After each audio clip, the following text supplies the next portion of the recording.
નવનીતભાઈ બાલદિયા નામના કોળી સમાજના યુવક પર હુમલાની ઘટનાથી કોળી સમાજમાં રોષ જોવા મળી રહ્યો છે ને માહિતી મળી રહી છે કે સુરતમાં કોળી સમાજના લોકો કારના કાફલા સાથે આજે મહુવાના હનુમંત હોસ્પિટલમાં નવનીતભાઈને મળવા માટે પહોંચવાના છે।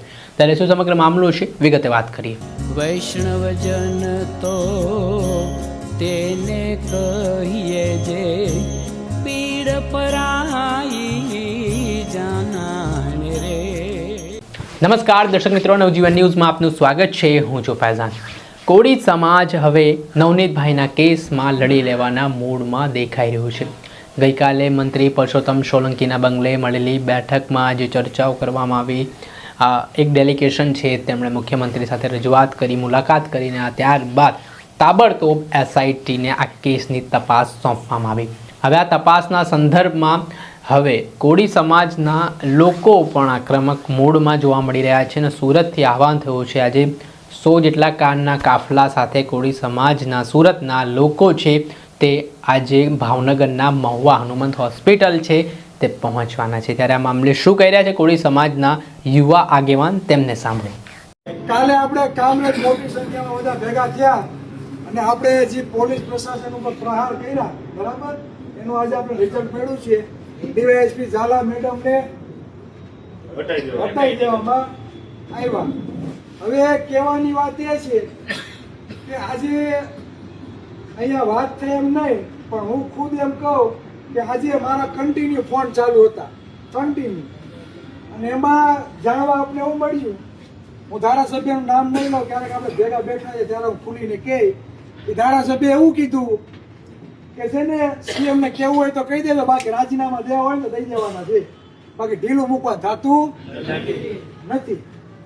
એટલે આપણે સત્ય પીરસીએ છીએ, એવું કઈ નથી, બરાબર, જે સાચું છે એ આપણે કહેવાનું। મેં તો એ કીધું, એને પૂછી લ્યો, એની તૈયારી હોય તો નામ જાહેર કરીને આપણે એને કહીએ, કેમ કે રાજીનામાની વાત કરવી કોઈ નાની માના ખેલ નથી। સત્તા પક્ષના ધારાસભ્યની વાત કરું છું, સત્તા પક્ષનો ધારાસભ્ય એમ કે મારા સમાજને અન્યાય ન મળે, બાકી રાજીનામા દઈને જવાનું થાય, આ કોઈ નાની વાત નથી। એટલે આપણા માટે, સમાજ માટે બહુ ગર્વની વાત કહેવાય કે સમાજમાં આવા મહાપુરુષનો જન્મ થયો, બરાબર। એને પેલા જે કર્યું હોય, પણ અત્યારે સાથી ઠોકીને જે વાત કરી ને કે આપણા માટે બહુ આનંદની વાત કહે, જેથી આપણી વ્યક્તિ રૂબરૂ મળે ને તેથી આપણે ચરણો સ્પર્શ કરવાની આપણે ઘણી બધી ઈચ્છા છે।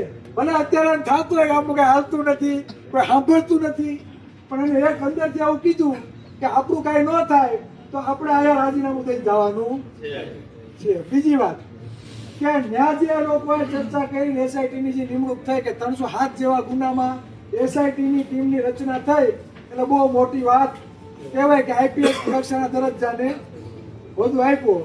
પણ જ્યાં લગી આપણા આગેવાનો પાસે કમાન છે, બરાબર, તો એક વાત ચોક્કસ કે એના ઉપરવટ જવાથી પણ કઈ ફાયદો નથી। તો શું થશે, આપણે ઉપરવટ જાય તો એમ થાય કે આ તો અંદરો અંદર જ આ બધા ડખા હાલે, અને એ લોકો વાત લઈને ગયા હોય તો એને પોતાની ઇજ્જત તો પડી છે કે નહીં, સમજો।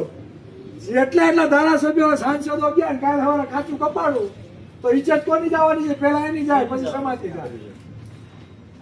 એટલે કોઈ નહીં કહે તો ઠીક છે, બરાબર, મારા જેવો કોક હોય દોઢો હોય તો ક્યારે આવીને બોલીએ, કોઈ નથી।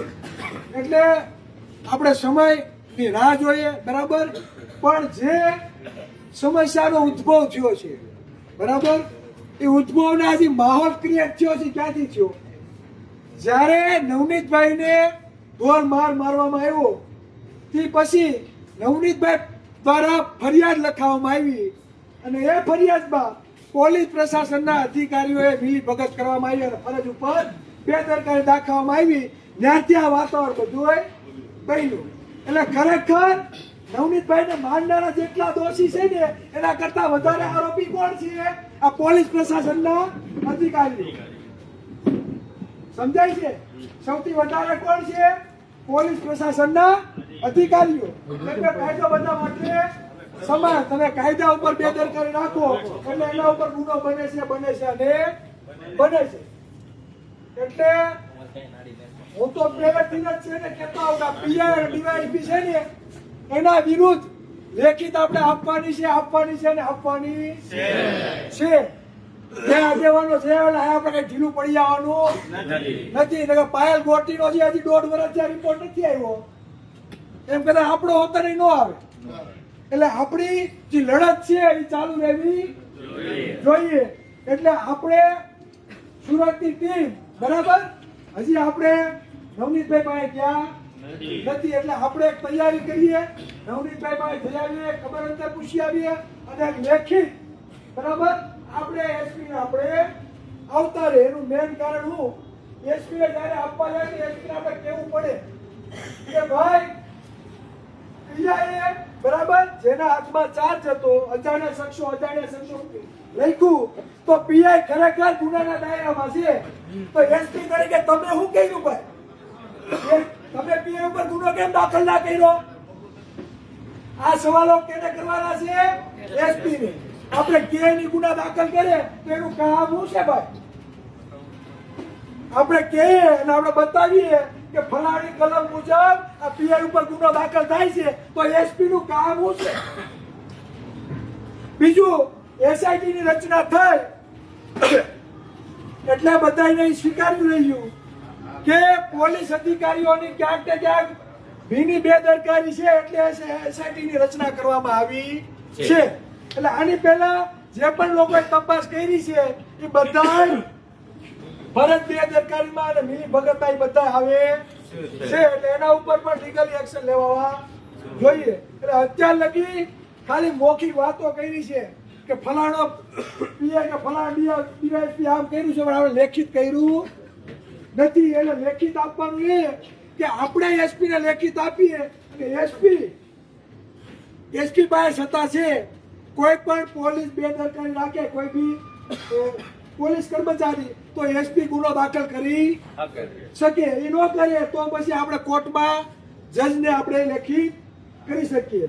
પણ આપણે એસપી ને દેવું પડે વહેલામાં વહેલી તકે અને એસપી 2-3 દિવસમાં કાર્યવાહી ન કરે તો એસપી ના નામ જો આપણે કોર્ટમાં પણ આપી શકીએ કે ભાઈ એસપી એ કેમ પીઆઈ અને ડીવાયએસપી વિરુદ્ધ પગલા લીધા નથી. સમજાય છે?